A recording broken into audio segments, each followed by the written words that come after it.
വിമാനാപകടത്തിൽ എത്ര പേർ മരണപ്പെട്ടു എന്നതുൾപ്പെടെയുള്ള കാര്യങ്ങൾ വ്യക്തമാകുന്നതേയുള്ളൂ.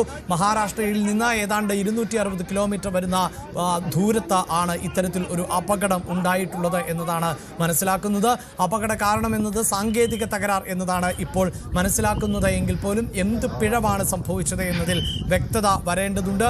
6 പേർ അടക്കം, അതായത് അജിത് പവാർ ഉൾപ്പെടെ 6 പേർ വിമാനത്തിലുണ്ടായിരുന്നു. സ്വകാര്യ വിമാനം എന്നതാണ് അറിയുന്നത്. അങ്ങനെ ചാർട്ട് ചെയ്യപ്പെട്ട, അതായത് ഈ ബാരാമതിയിലേക്ക് മുംബൈയിൽ നിന്ന് കൃത്യമായി ഈ തെരഞ്ഞെടുപ്പ് പരിപാടിയിൽ പങ്കെടുക്കുന്നതിന് വേണ്ടി പുറപ്പെട്ട വിമാനം ആണ് അപകടത്തിൽപ്പെട്ടത്. അജിത് പവാറിനെ ആശുപത്രിയിൽ എത്തിക്കുന്നതിന് മുമ്പ് തന്നെ മരണപ്പെട്ടു എന്ന തരത്തിലൊക്കെ സ്ഥിരീകരിക്കാത്ത റിപ്പോർട്ടുകളുണ്ട്. എന്തായാലും ദൃശ്യങ്ങൾ എന്നത് ഏറെ വേദനാജനകമാണ്. ആ വിമാനം കത്തി അമർന്നു പോയി എന്ന് തന്നെ പറയേണ്ടിയിരിക്കുന്നു, കത്തിച്ചാമ്പലായി പോയി എന്ന് തന്നെ പറയേണ്ടിയിരിക്കുന്നു. ആ ദൃശ്യങ്ങളിൽ നമുക്ക് ഒരല്പം ഭാഗം മാത്രമാണ് വിമാനത്തിൻ്റെതായി അവശേഷിക്കുന്നത് എന്നത് കൃത്യമായി കാണാൻ സാധിക്കുന്നുണ്ട്. അതായത് വിമാനം പൂർണ്ണമായും കത്തി നശിച്ച ഒരു സാഹചര്യത്തിൽ വിമാനത്തിലുണ്ടായിരുന്നവർ എല്ലാവരും തന്നെ മരണപ്പെടുവാനുള്ള സാധ്യതയാണ് ഇപ്പോൾ കണക്കാക്കപ്പെടുന്നത്. നാഷണൽ ഡെസ്കിൽ നിന്ന് അഭിലാഷാണ് വാർത്തയുടെ വിശദാംശങ്ങളുമായി ചേരുന്നത്. അഭിലാഷ്, ഈ അപകടത്തിന്റെ കാരണം നമുക്ക് വ്യക്തമാകുന്നതേയുള്ളൂ.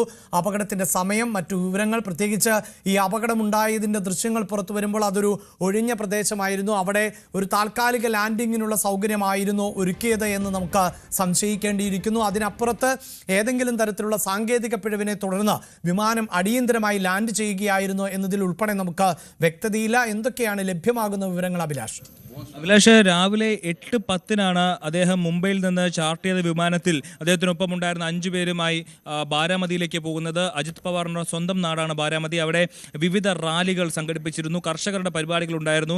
സ്വന്തം നാട്ടിലെ ജനങ്ങളെ അഭിസംബോധന ചെയ്യാനും അവർ നടത്തുന്ന പരിപാടികളിൽ പങ്കെടുക്കാനുമായാണ് അദ്ദേഹം ഇന്ന് രാവിലെ മുംബൈയിൽ നിന്ന് രാവിലെ 8:10 തിരിക്കുന്നത്. 8:45 കൂടിയാണ് ഇത്തരത്തിലൊരു ദാരുണമായ അപകടം ഉണ്ടാകുന്നത്. ബാരാമതി വിമാനത്താവളത്തിലേക്ക് ലാൻഡ് ചെയ്യാൻ എത്തുമ്പോൾ അതിനെ ചില സാങ്കേതിക പിഴവുകൾ, സാങ്കേതിക തടസ്സങ്ങൾ ഉണ്ടാവുകയും വിമാനത്തിന്റെ നിയന്ത്രണം നഷ്ടപ്പെടുകയുമാണ് ഉണ്ടായെന്നാണ് നമുക്ക് മനസ്സിലാവുന്നത്. DGCയുടെ റിപ്പോർട്ട് പ്രകാരം, പ്രാഥമിക നിഗമന പ്രകാരം ഇത്തരത്തിൽ ലാൻഡ് ചെയ്യുന്നതിന് തൊട്ട് മുമ്പുണ്ടായ നിയന്ത്രണം നഷ്ടപ്പെടലാണ് ഇത്തരത്തിൽ അതിദാരുണമായ ഒരു അപകടത്തിലേക്ക് നയിച്ചത് എന്നാണ് മനസ്സിലാക്കുന്നത്.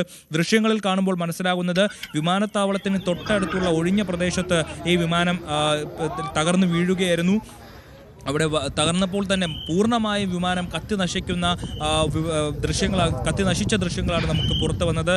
ആദ്യത്തെ ദൃശ്യങ്ങളിൽ തന്നെ ചില ആളുകളെ സ്ട്രെച്ചറിൽ ആശുപത്രിയിലേക്ക് കൊണ്ടുപോകുന്നതിൻ്റെ, ആംബുലൻസിലേക്ക് കയറ്റുന്നതിൻ്റെ ദൃശ്യങ്ങൾ പുറത്തു വന്നിരുന്നു. ആദ്യ മണിക്കൂറുകളിൽ ഈ അജിത് പവാർ ഈ വിമാനത്തിനുള്ളിൽ ഉണ്ടായിരുന്നു എന്നുള്ള കാര്യത്തിൽ സംശയമുണ്ടായിരുന്നു. പിന്നീട് മിനിറ്റുകൾക്ക് തന്നെ അദ്ദേഹം ആ വിമാനത്തിൽ ഉണ്ടായിരുന്നതായിട്ടുള്ള സ്ഥിരീകരണം വന്നിരുന്നു. അദ്ദേഹത്തെ ആശുപത്രിയിലേക്ക് കൊണ്ടുപോയതായും ആരോഗ്യനില ഗുരുതരമാണെന്നുള്ള വിവരങ്ങൾ പുറത്തു വന്നിരുന്നു. പക്ഷേ അദ്ദേഹം അന്തരിച്ചു, അദ്ദേഹത്തിന് ജീവൻ നഷ്ടമായി എന്നുള്ള വാർത്ത അതീവ ദുഃഖത്തോടെയും അതീവ ഞെട്ടലോടുകൂടിയാണ് നമ്മൾ കേട്ടത്, നമ്മൾ ജനങ്ങളിലേക്ക് എത്തിച്ചത്.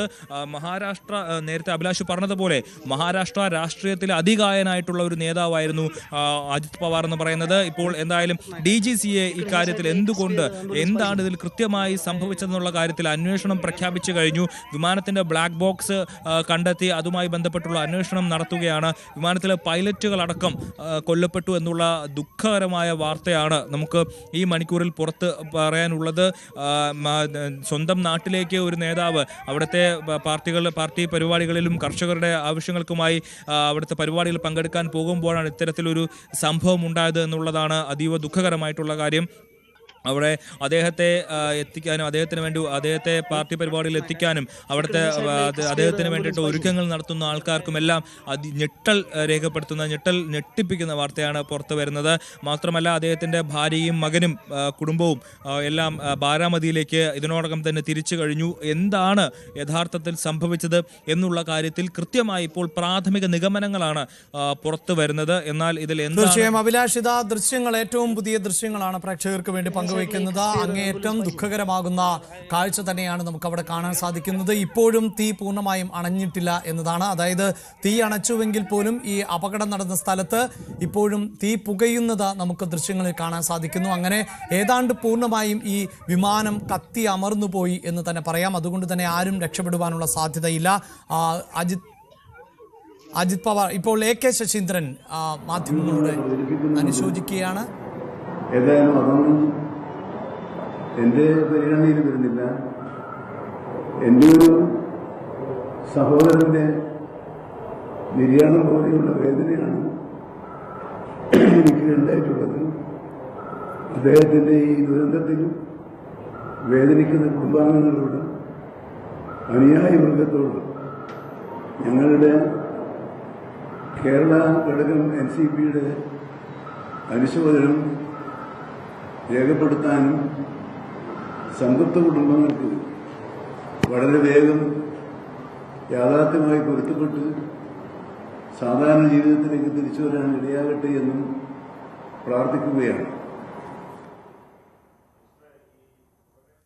NCP നേതാവ് മന്ത്രി AK ശശീന്ദ്രനാണ് ഇപ്പോൾ അനുശോചനം അറിയിച്ചത്. വൈകാരികമായാണ് അദ്ദേഹം സംസാരിച്ചത്. വിമാനാപകടത്തിന്റെ വിവരങ്ങൾ അറിഞ്ഞതിന് തൊട്ടു പിന്നാലെ ഇപ്പോൾ അജിത് പവാറിന്റെ ഭാര്യ സുനേത്ര പവാർ ബാരാമതിയിലേക്ക് പുറപ്പെട്ടിട്ടുണ്ട്. അവർ ഡൽഹിയിലായിരുന്നു. ഇപ്പോൾ അതോടൊപ്പം തന്നെ NCP നേതാവും അതോടൊപ്പം അജിത് പവാറിന്റെ ബന്ധു ശരത് പവാറിന്റെ മകൾ കൂടിയായിട്ടുള്ള സുപ്രിയ സുലെ ഉൾപ്പെടെ ബാരാമതിയിലേക്ക് അപകട സ്ഥലത്തേക്ക് തിരിച്ചിരിക്കുന്നു എന്നതാണ് ഏറ്റവും പുതിയ വിവരം. ഈ ദൃശ്യങ്ങളിൽ നമുക്ക് കാണാൻ സാധിക്കുന്നുണ്ട്. ഇത് പ്രൈവറ്റ് ജെറ്റായിരുന്നു എന്നതാണ് വിവരം. അതായത് എല്ലാൻഡസ് ഏവിയേഷൻ പ്രൈവറ്റ് ബിസിനസ് ക്ലാസ് ലിമിറ്റഡിന്റെ ഉടമസ്ഥതയിൽ ഉള്ള ജെറ്റ് വിമാനം ആണ് ഇപ്പോൾ അപകടത്തിൽപ്പെട്ടത് എന്നതാണ് അറിയാൻ സാധിക്കുന്നത്. ലിയർ ജെറ്റ് 45XR എന്ന വിഭാഗത്തിൽപ്പെട്ട വിമാനം ആണ് അപകടത്തിൽപ്പെട്ടത്. അത്യാധുനിക സൗകര്യങ്ങളോട് കൂടിയ വലിയ സുരക്ഷാ സംവിധാനങ്ങളൊക്കെയുള്ള നിരവധി നേതാക്കൾ ഉൾപ്പെടെ ഇത്തരം യാത്രകൾക്ക്, സ്വകാര്യ യാത്രകൾക്ക് ഉപയോഗിക്കുന്ന ഒരു വിമാനം കൂടിയാണ് ഇപ്പോൾ അപകടത്തിൽപ്പെട്ടത് എന്നതാണ്.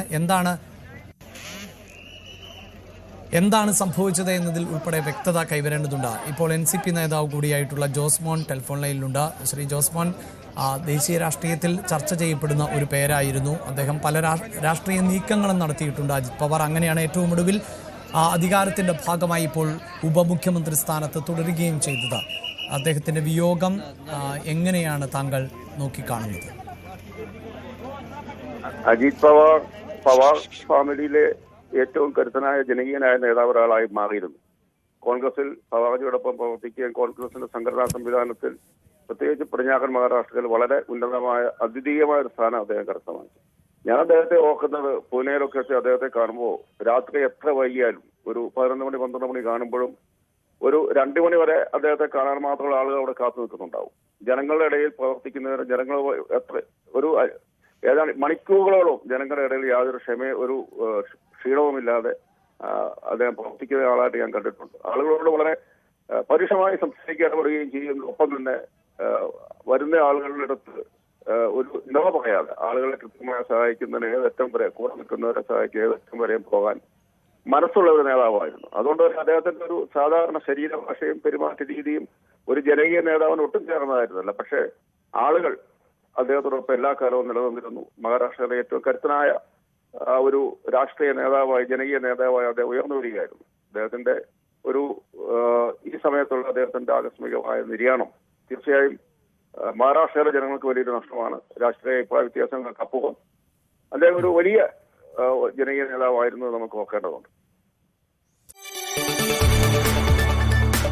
കൂടുതൽ വാർത്തകൾക്ക് news 18 Keralam YouTube channel subscribe ചെയ്യുക.